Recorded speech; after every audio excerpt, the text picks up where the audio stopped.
Then we will look at a related quantity called the polychromatic number of the plane and see if these techniques that we have developed so far are of any use in that. So yeah, upper bound, yay. So so ideally the upper bound we would like to prove that the that we know of so far is that chi is less than or equal to 7. But I mean we haven't proved that yet. So and it's sort of difficult to directly prove the 7 upper bound. So let's start off by proving yeah. Let's start off by proving chi is equal less than or equal to 9. Yeah. So for that, do this. Okay. So I want you guys to come up with some idea of. So I'll just tell you this. The key idea is partitioning the plane into a grid of squares like so. And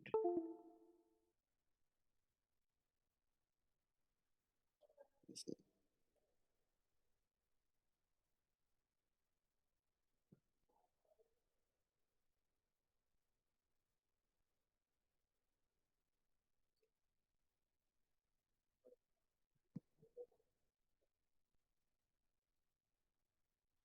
yeah, sure. We will look at the sidelines later. So yeah, we have basically partitioned the square into so yeah. So basically, what we want to do is we want to come up with a coloring with 9 colors of the plane so that no two points of the same color have distance 1. Yes. So that is the end goal here. Um, and so idea is we divide the grid into divide the whole entire plane into squares and we pick each square and give it some specific color of the 9 colors according to some rules. And someone was saying something. Can you say that again?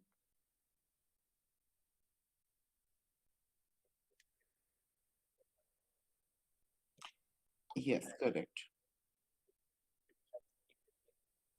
Correct. So, okay, this is a terrible square. Let me.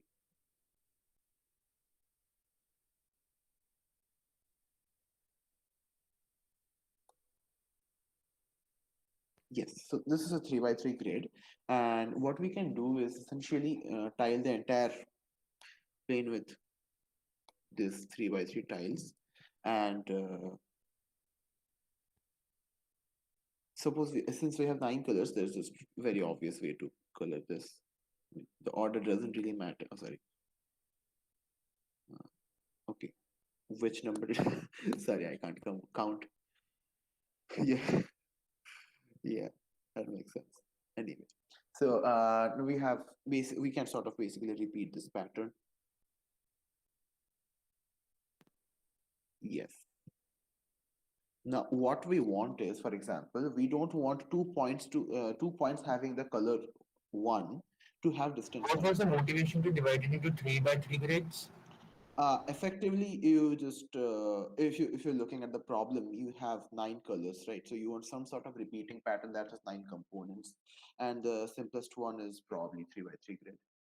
So a motivation for all of these results is just going to be you try random things and one of them happens to work. So this is probably Okay. one of the more motivated examples you see today. Yeah. So we still need to verify that this does satisfy the conditions. So and note that we still haven't fixed the side length of each square. So what do we want from this tiling? We want that this square is entirely colored with one color. So we want that no 2 points inside the square has distance 1. Also, these two squares are colored with the same color. So what we want is the minimum distance between these two, that should also not be 1. So suppose each side has length d. So what sort of room do we have to work with? Can someone calculate and tell me what's range of values can we take so that these two conditions hold? I think one value which works is 0.6. Yeah, sure. That's probably one value that works. But what I want is the entire range of values such that these two conditions hold. So remember, we need two things. No, D greater than 0.5 and less than 1. huh? Where did you D come should up be with that between number? I think 1 by root 2. half and 1. Half and 1 by root 2. Yes, that probably is more accurate. Yes, yes, yes. So effectively, just to look at the calculation, suppose this is D. Then the maximum distance between these 2 points on the square are when 2 points are opposite ends, or diametrically opposite ends, this and this one. And that is exactly D root 2. And the minimum distance between two different squares, that is exactly 2D. So what we want is 1 to lie strictly between these two things. And refueling. Okay, so yeah, as someone pointed out, this just means D has to be like greater than half, but less than, what was it? 1 by root 2. So correct. So this is a fairly large range, and we have a sort of room to work with. Now, notice something. We said we would color each square with the color it's numbered with. That has some ambiguity. That doesn't specify all points of the plane. Can anyone tell where the ambiguity is? Corners. Corners, and also dot dot dot question mark. Boundary. Yes, edges, boundaries. So how do we resolve that? And oops, it's went black again. So how do you go about resolving that? And more importantly, does it matter?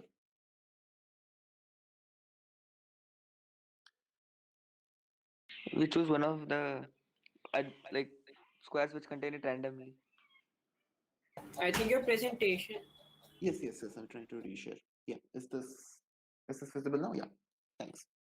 So like Yes, if you have an edge, we choose one of the two colors randomly. It doesn't matter. yes, correct, exactly.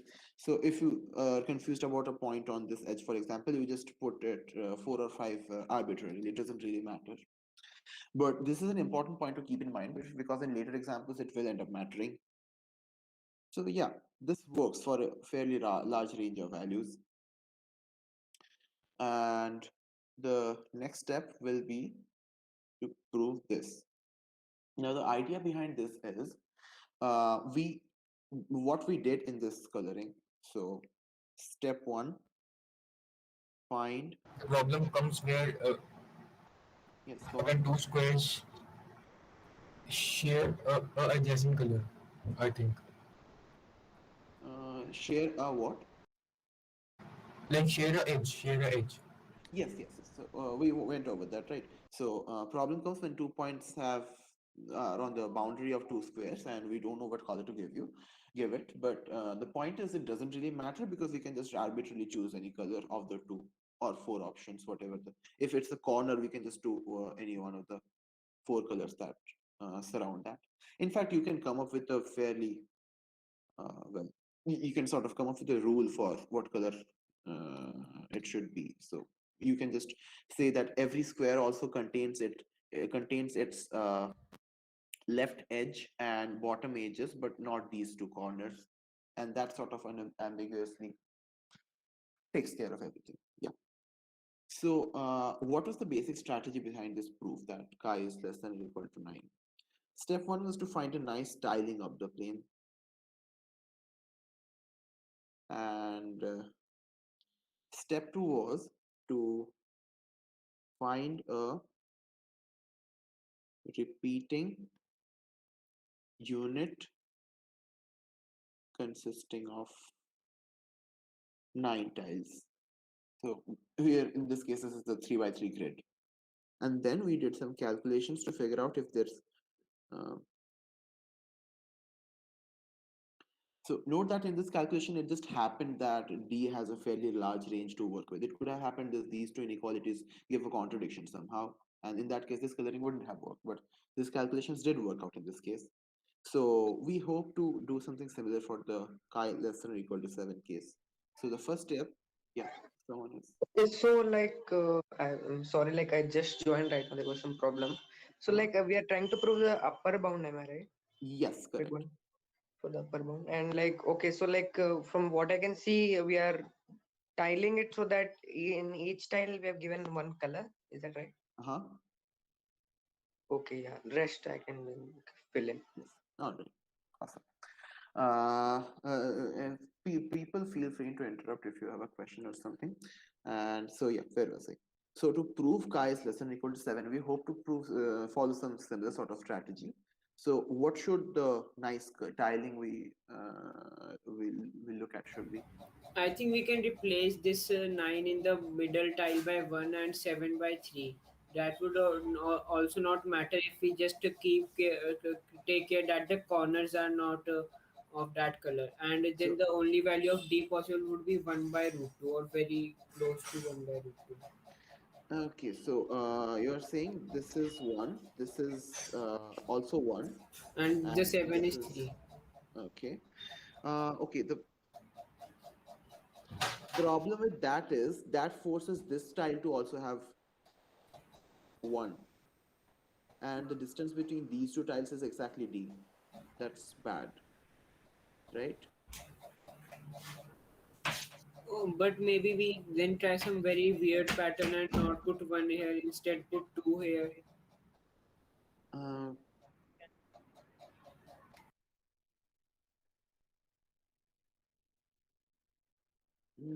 Rotations of what exactly?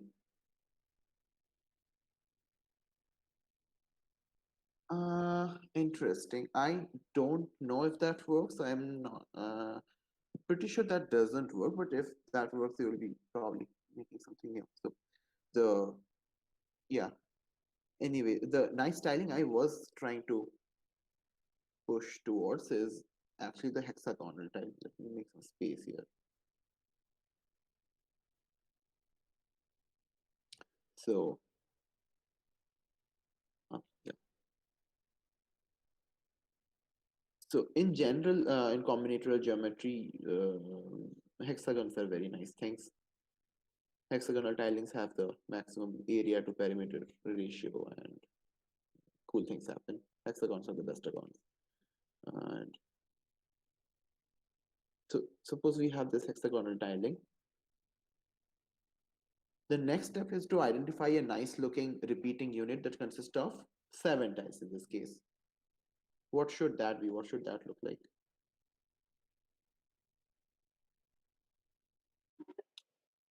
That is absolutely correct. Yeah. Okay, so how did we prove that the 9 tiling works? So I'll just give a brief sketch. Maybe you can look over the recording later. So this 9 tiling works because suppose we have this D side lengths, right? So what we want is inside each square, you cannot have 2 points with distance more than one. So the maximum distance, 2 points with distance exactly one. So the maximum distance Hmm. between these style is D times root 2. So we want that to be less than one. And Yes. also between two nearest squares, the smallest distance is this, which is 2D. So also want Okay. 2D to be greater than 2D to be greater than 1. And if you solve this inequalities, you get this range for the values of D, which is a very nice range with lots of points in it. So you can basically choose any D in this range. No, but then you have to prove that this works for okay, so let's suppose I have one more property that any point. Wait. Okay, okay, okay. Okay, I'll try to. Okay. Yeah, so you basically look at points that have the same color and you have to prove they cannot have distance 1, right? If they're inside the same square, this inequality shows that cannot have the distance 1. If they're inside two different square, the minimal distance can be at most 2, and this inequality shows that has to be bigger than 1. Yeah. Okay. Got it. So yeah, as someone pointed out, we have this nice looking unit of 7 tiles, and conveniently enough, we can sort of repeat that to tile the entire plane, and that gives us this nice tiling. And yeah, so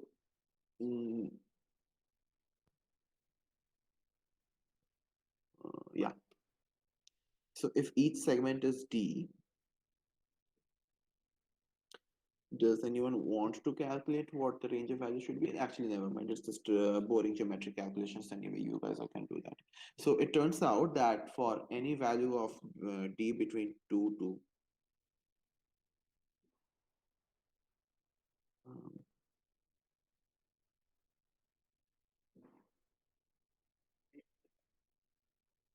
okay, I think I meant D is hold up, hold up.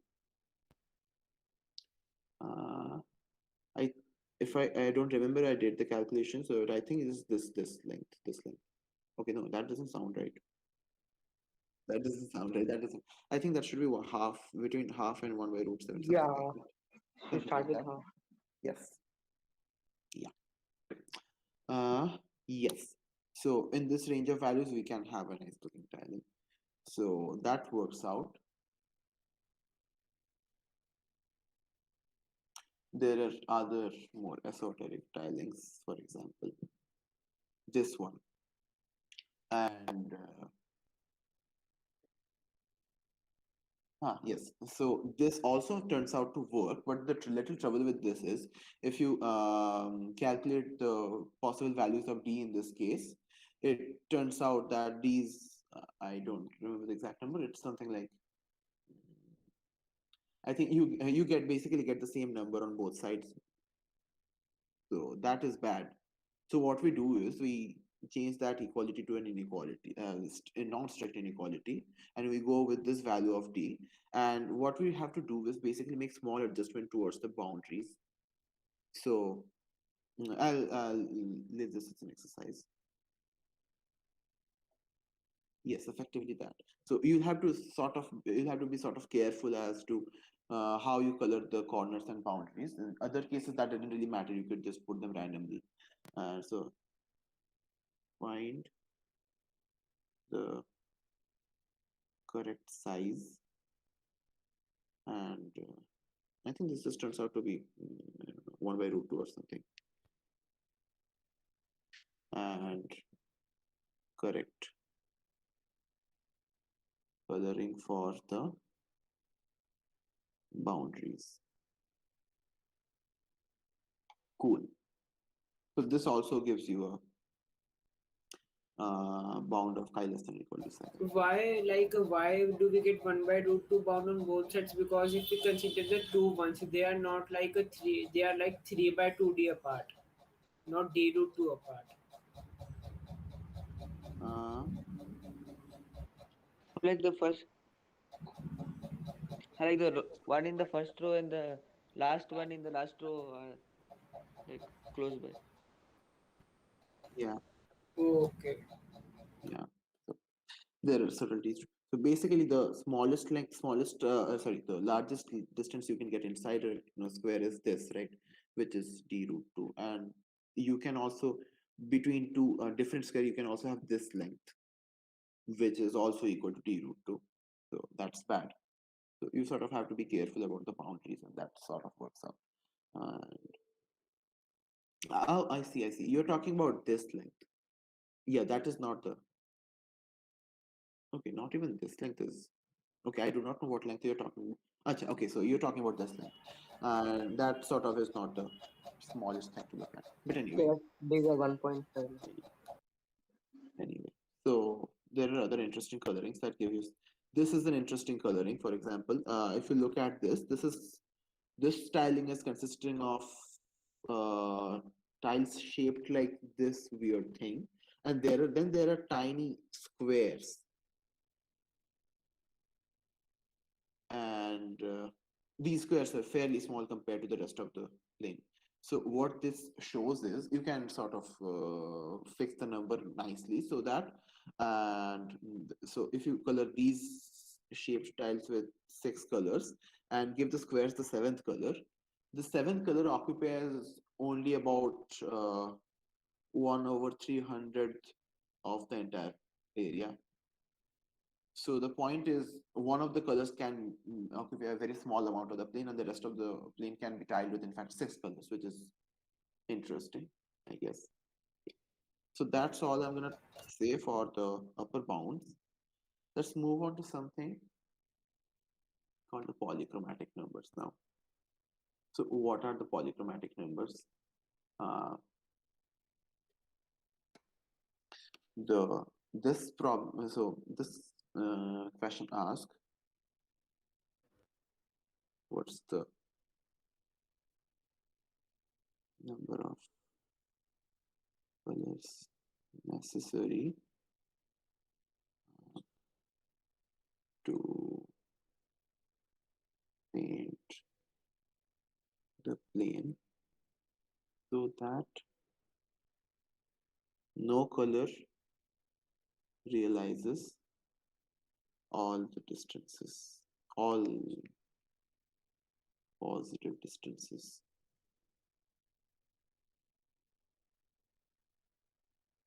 Yeah, so when I say some color realizes some distance, that means there are 2 points with that color, so that the distance between them is that. So if there are two red points, such that their distance is root 2, that means then we say the color red realizes the distance root 2. So this problem asked by, I think, Erdish, obviously.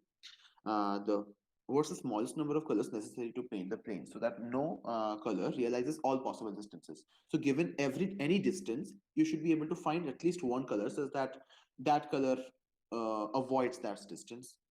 Does the problem statement make sense? I'll give a minute to think that in, I guess. Yeah. Okay. So No color realizes all positive distances means. just all positive real numbers that can happen as distances. So basically, what you want is you want a coloring for the plane, so is that someone gives you some random positive real numbers, say 0.3, and you should be able to point to one of your colors, such that no 2 points of that color have the distance 0.3. Does that make more sense now? Oh, okay, yeah, fine. Oh, the length one condition is Wait, no 1 second, number, right?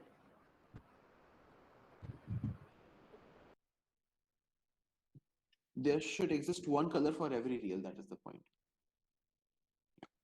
So can it happen that for the distance when the color is red and for the distance 0.5 the color is blue? Yes, that can happen. In fact, that will happen No, in like, most okay, of I didn't understand your claim. So, like, you said that for any distance, there is at least one that is not realized. But then the Yes. problem says that for any color, at least there is one distance that's not realized.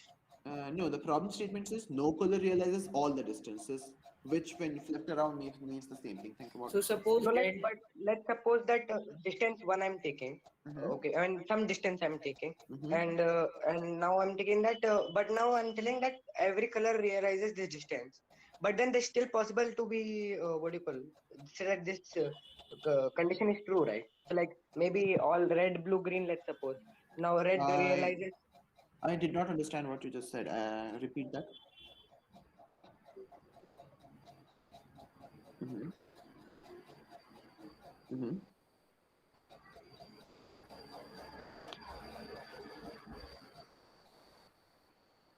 Yes, correct, correct. This no Yes, exactly. Yes, yes. It's not the ah complete counter. hold up. I think I might have said something wrong. Hold up. Uh, I think it should be any positive number is realized by a color, by some color. No, like that's the like that is not related to this statement, right? yes, sorry, I flipped around. So for every color, there has to be a distance that is not realized by it. Yes, yes, Okay, yes. so that Correct. is the actual statement, or what is Yes, written yes. by you is right? This is correct. This is correct. So we are done But if suppose red does not realize 0.5 and blue does not realize 1. yes, No, wait. and Again, you. I mean, okay, I'm confused again. So what? okay, Which is correct? The one that you wrote or the one that you said? the one that I wrote. Yes, sorry, Okay, there is a okay, mistake there. fine. So suppose you are able to find a coloring of the plane with R, G, and B, and the red color does not realize 0.5, and the green does not realize 0.3, and blue does not realize 0.4. That would be fine. Okay. Yes. Okay. Okay. Yeah, perfect. Yes, the other previous explanation was slightly wrong, not slightly, very wrong. Thank you. And anyway, so this smallest number, this is called the polychromatic number of the plane, which we will denote by the symbol chi p. Now, again, let's start with lower bounds. The bound we currently know for chi p is that, okay, let's start with upper bounds. What's the very obvious upper bound for chi p? That is correct. Why is that? I mean the hexagon one.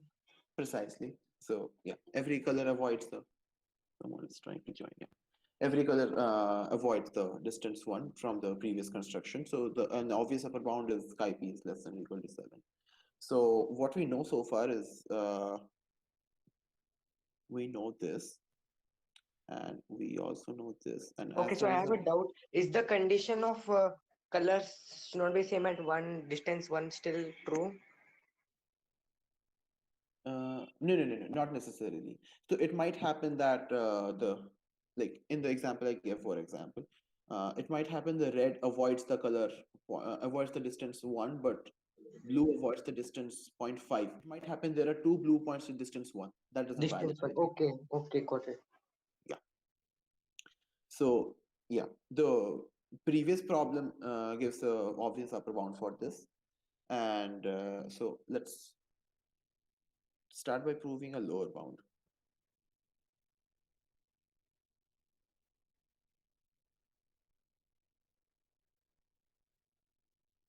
Yes. So this proof is due to Markov. And the key idea again is, interestingly enough, Moser spindle. Before we start, I want you to look at this lemma. So yeah, how do I put this? Yeah. Given a Moser spindle, pick 3 points on it. Then 2 of them have distance 1. So to refresh your memories, this is what the Moser spindle looked like if Moser spindle was badly drawn. Yeah. So does this lemma make sense? Can anyone sketch a quick proof?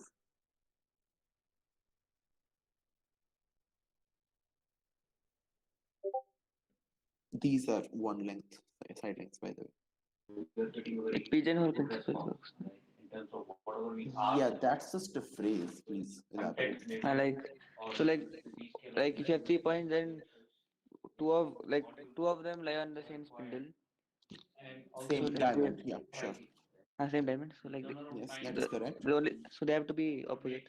They have to be opposite. Let's say this and this. Yes, and And like the third one, you can just has check nowhere to nothing go. Yes. works. And the third one has nowhere to go. This cannot be here, cannot be here, cannot be here. Correct. So yeah, keep this lemma in mind, and then we will jump into the proof. So we want to prove that the polychromatic number is at least 4. So we want to prove that if there's a coloring of sorry, if there's a coloring with, suppose there is a coloring with 3 colors, let's say red, white, and blue. Says that the condition holds. So that means every color has to avoid some distance. Red has to avoid a distance, let's say R. W has to avoid some distance, say W. Blue has to avoid some distance, let's say B. And so these are all positive real numbers. And we hope to achieve some sort of contradiction from this. Yes. Okay, so how do you define negative distance, real plane? You don't. Why would you do that? No, I mean, you specifically I just specifically said positive. because it's yeah. Huh? I just said because distance is always positive. That doesn't, don't overthink that. Okay. It's just like when, yeah. Yeah, cool. So what we want to do is we want to get a whole bunch of Moser spindles into our configuration. So let's suppose this is the origin.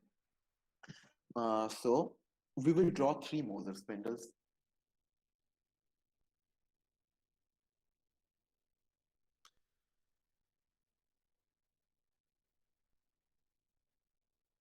This, these are kind of hard to draw. Oops. And we'll make them of different sizes. How to, these should be easier to draw. That is a horrible Moser spindle, but you get the point. Yeah. So we will basically take 3 Moser spindles and sort of join them at the apex. And this one will have side length R. This one will have side length W. This one will have side length B. Makes sense? So this defines this, if this is the origin, this actually gives you 18 vectors. So since every Moser spindle has exactly 7 points and one of them is at the origin, this gives you 18 vectors. So this one has 6 vectors, say v1 all the way up to v6. We will call these vectors red. And we have 6 vectors in this Moser spindle, say v1 all the way up to v12. We'll call this blue vectors. And there are 6 from the white part of it, say v13 all the way up to v18. We'll call these vectors white. Does everyone understand what vectors I'm talking about? Yes. All right. I mean, I don't know how you say everyone understands, but sure. I'm going to assume that's true. If something is not clear, just interrupt me. Yes. So is the angle of rotation again here says that they are unit distance apart, or we are rotating by some other angle? We are taking some arbitrarily random angle. In fact, there's a subtle point about the angle that we'll mention later. I mean, oops, it went black again. But for now, the angle is just random. Something went wrong. Yeah. Yes, and we are back. Yeah. So this set will be called SR, this set will be called SW, and this set will be called SP. Now, what we're going to do is we will look at the 18-dimensional Euclidean plane, which sounds very scary, but it's just the set of all 18 tuples of real numbers. That's something we can deal with, right? Now, take this 18-dimensional Euclidean plane, space is probably a better word. And note that given any point inside this 18-dimensional Euclidean space, which is really just a tuple of real numbers, we have a very nice looking map from this to our Euclidean plane, which is just a1 v1 plus a2 v2 18 v18. So this gives us a map from the 18-dimensional Euclidean plane. Let's call this E18 to our Euclidean plane, which is R2. Should have called this one E22, but whatever. Yes. Now we will look at a specific set of tuples. In particular, we will look at, so we are looking at 18 tuples. So there are 6 spaces, 6 more spaces, 6 more spaces. These correspond to the red vectors. These correspond to the white vectors. These actually did I mess that order up? Does that matter? Let's make this blue. Who cares? And these correspond to the white vectors. So what we're going to do is we are only looking at tuples where in each section either everything is 0 or exactly one is 1 and the rest are 0. So this could happen. In this section we could have everything 0, and in this section we could have like 1 and just a 0. But we can never have something like this, because then in this section we have 2 1s, and of course we can't have something like this because 0.5 is not something we're looking at. It could be just all zeros as well. This could be all 0. I didn't get why 0.5 cannot be there. So we are only looking at tuples involving 1 and 0. We are only looking at tuples that involve 1 and 0 with the following rules. In each section, either everything is 0 or exactly 1 is 1 and the rest are 0. Can you repeat the two things? Okay, so in each section, either all coordinates are 0, which is happening here, for example, or exactly 1 is 1, rest are 0. Yes. And why such restriction? Because this works for the proof. I did not come up with this proof. Do not ask me. This very strange proof. Yeah. I mean, better answer would be that. Well, you will see when things work out why this was a good thing to take. Anyway. Okay, so like, can I have one in red, one in blue, and one in white simultaneously? Yes, that can happen. Okay. So now that this is clear, and can someone tell me how many tuples are there in this entire set that I'm considering? Let's call this set something. Let's call this set W, set of all tuples. All 7 cube. 7 Yeah. cube, that is correct. Why? Each has 7 seven possibilities choices. for each color. Yes, so for each color there are only exactly 7 possibilities. So the total number of tuples in W is exactly 7 cubed. Yes.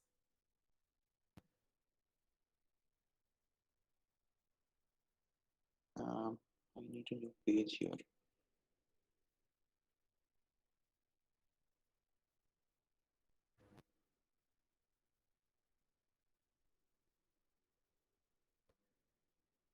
Yes. Now, so where was I?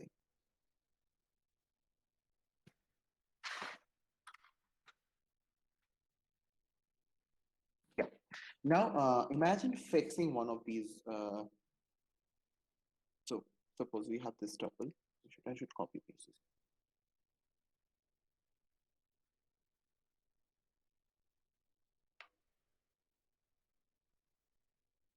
Yes. Inside W, we will look at some very specific sets. In that, imagine some possible combination that these two colors can take. That gives exactly 7 possibilities for this, correct? Yeah. So just fix some possible combination that red and blue can take. That means the white part of it can have 7 different possible values. And each of those tuples map to some point in, well, R2. So suppose we take the combination where everything is 0. And then there is exactly 7 options for white. And that gives us exactly 7 tuples in W. And each of those tuples maps to some point in R2. Just to refresh our memories, this is the map. Now, what do those 7 points in R2? Yeah. Someone has a question. So can the 7 points be distinct? Have to be distinct, or they can be same also? What do you mean the 7 points are to be distinct? I'm not sure what that means. Oh, sorry, in the 7 vectors in R square. The well, that's what I'm asking, sort of. Or the so every we have taken 7 tuples in W, right? And each one of them maps to some R2 given by this map. This map is already fixed. We know this map. So we just plug in the values of A1, A2, which will be 0, 0, 0, and at some point some ones. And that gives us a tuple in, that gives us a point in R2 or a vector in R2.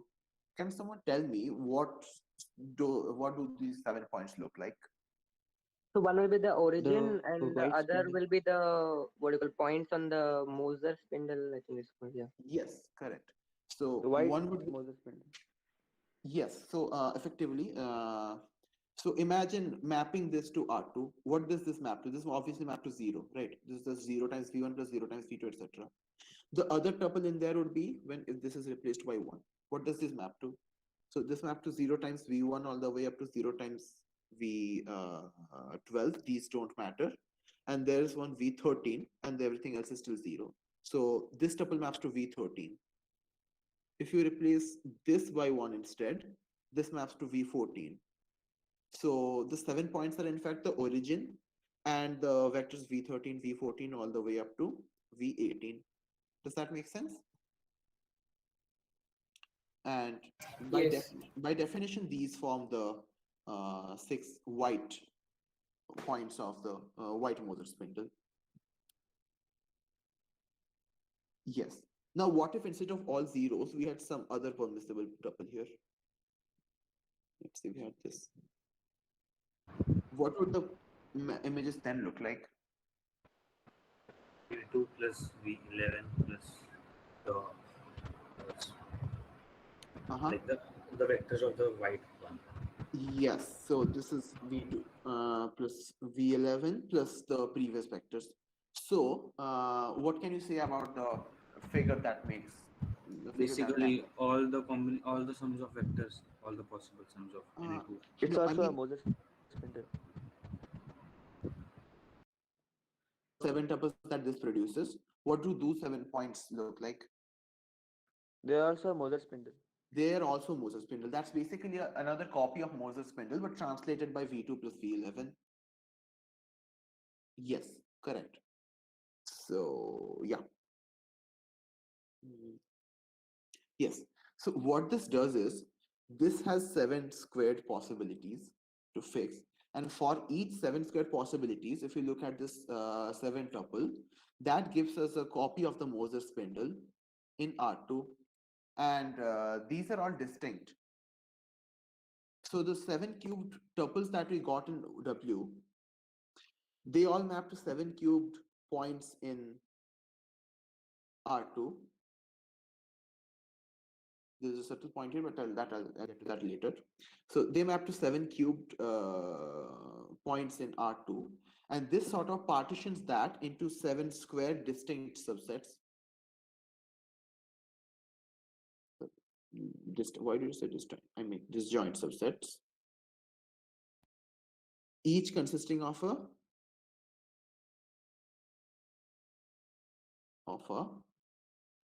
translated Moser spindle.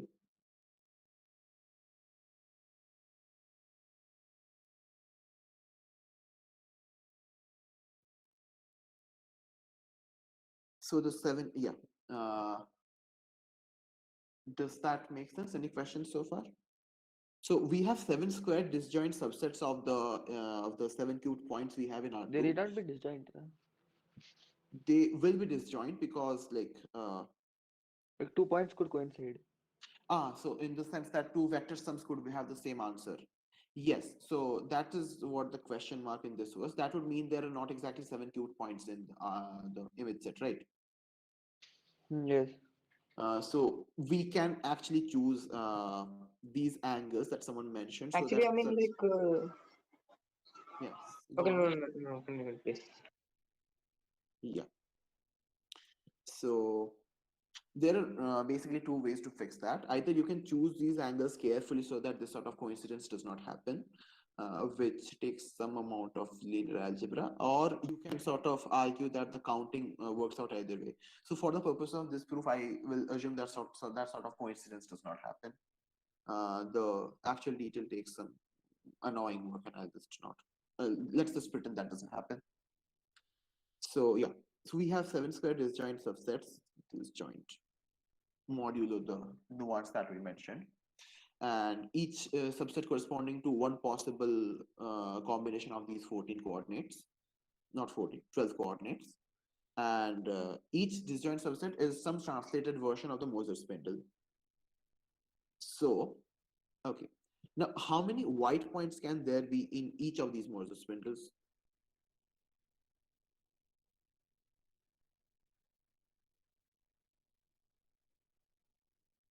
Note that each Two. of these Moser spindles have side length exactly W, and the At color most two. white is, yes, correct. So why is that? Because each of these By the Moser lemma. spindles have, yeah, correct. So each of these Moser spindles have side length exactly W, and the color white is supposed to avoid the length W. So you cannot color this and this both white. So because of the lemma, if we color 3 points white, then some two of them would be adjacent. Some two of them would have distance exactly W. And as someone pointed out, because of that lemma, at Uh, most, I think that lemma holds if and only if like the angle of rotation is such that we like move it a unit. But this time we are choosing the rotation such that we have disjoint things. So this lemma is not true. no, that's not a problem. See, inside each Moser spindle, the angle is still same. This length is still 1. Okay. We want it to be R, but Sorry, this length is still equal to these. That's what I meant. Yeah. but then the angle of rotation is fixed, and we cannot guarantee that the 49 Moser spindle would be disjoint. No, but you can. So once you draw this copy of the Moser spindle, you can decide how where you want to position the other Moser spindles, right? This angle you can vary. Oh yeah, got it. Yeah. So that just yeah. So the lemma is indeed valid, and you at most 2 of these 7 points can be white. So, but there are 7 square disjoints. We have definitely partitioned all the 7 cubed points into 7 square disjoint subsets, and each subset there can be at most 2 white points. So the total number of white points is at most 2 times 7 squared. Okay. Oh, can you Yes. please give the argument again? No, like I mean, okay, 1 second. So, are we considering only like the white points in their respective model spindles, or like, Yes. but then there can be like blue and red model spindles as well. Sure. No. Okay. So these we have partitioned the all the 7 cubed points in R2 into 7 square disjoint subsets, right? And we have seen Okay. that each of these subsets is effectively a translated version of the W Moser spindle, in fact. Okay. Because if you look at this, yeah, these give these 6 vectors plus origin shifted by some amount, and these 7 vectors actually form the white Moser spindle, right? Okay. Yeah. So in and each of those Moser spindles, we can have at most 2 white points. Okay. So no, like my question is that why? Okay. So are we counting only the white points in white Moser spindles? No, we are counting the white points. Uh, okay, so we there are no white Moser spindles anymore. So we have all the points in R2 given by these tuples mapping to R2, right? And that is 7 cubed. We have partitioned all the 7 cubed points into white Moser spindles. Okay. Okay. Yes. Yeah. And each of I those understand. parts, there can be at most 2. So that gives at most 2 times 7 Oh, squared. okay. Fine. Yeah. Yes. Yes.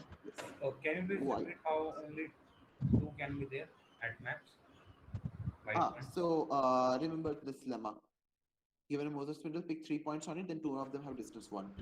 So if there were 3 white points on it, because of the scaled version of that lemma, some two of them would have distance W, but the color white is explicitly supposed to avoid the distance W, so that cannot happen. All right. Yeah. Go. Yes. And the main idea is you can repeat the same construction with red and blue as well. So the beauty of this construction is the same set of 7 cute points can be partitioned into either 7 squared white Moser spindles or 7 squared blue Moser spindles or 7 squared red Moser spindles. And in each case, you get that the total number of white points can be at most this many. Total number of red points can at most be this many. And the total number of blue points can be at most this many. And the contradiction should be fairly obvious. Now, does anyone want to complete? Yeah, like we just have a contradiction because we can then have at most 6 into 7 square points, but we Yes, have a but 7 that is point. very Yeah. much less than 7 cubed. Yeah. So that proves that the polychromatic number is at least 4. With 3 colors, we cannot achieve whatever we wanted to achieve. So I have that's one doubt. go on. You found that. Can you just scroll down a bit? Scroll up a bit. Okay. A bit more. Yes. So, like you found that there are 49 white Moser spindles for white color, right? 49, sorry. 7 square white Moser spindles. Yes. So we partitioned the 7 cute points into 49 sets, each of them being some copy of the white Moser spindle. Yes. Yes. So now, what if we like this white has configuration 0, 1, 0, 0, 0, 0. What if we do it 1, 0, 0, 0, 0? We get 49 other white Moser spindles, no? What do you mean? No, no, no, no. See, I think you have misunderstood how the partition works. So take any possible combination of the first 12 digits, and for there are 49 such possible combinations. And for each such possible combination, look at all the 7 combinations that this can have. That gives you 7 points. And those 7 points are the ones that form the white Moser spindles. Okay. Yeah, okay. Right? All right. Yes. Any more questions? I'm going to stop here for today and later on continue with lower bounds and other related things. So, any more questions?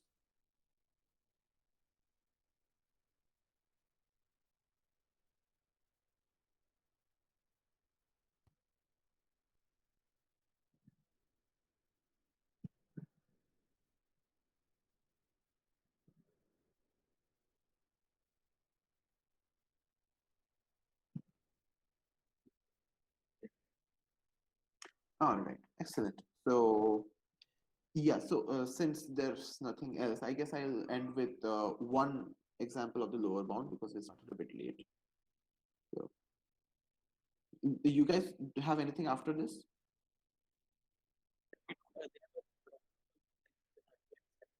Ah, cool. So I can stretch for like 2 or 3 minutes more. Yes. So I'm not going to go up till 7. I'm not a monster. So yeah. So the known upper bound for this is in fact 6. And the coloring that achieves that is this thing. Now, so this unit basically, this parallelogram basically repeats. Is this visible on my screen? Because I think I stopped. I don't think the screen is shared.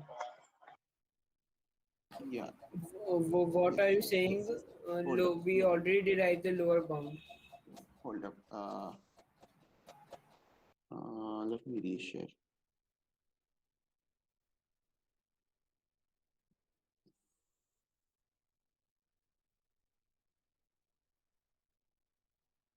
Actually, forget it. Let's just continue this on the next class. Yeah. So I'll sign off from here. Okay. Thank you.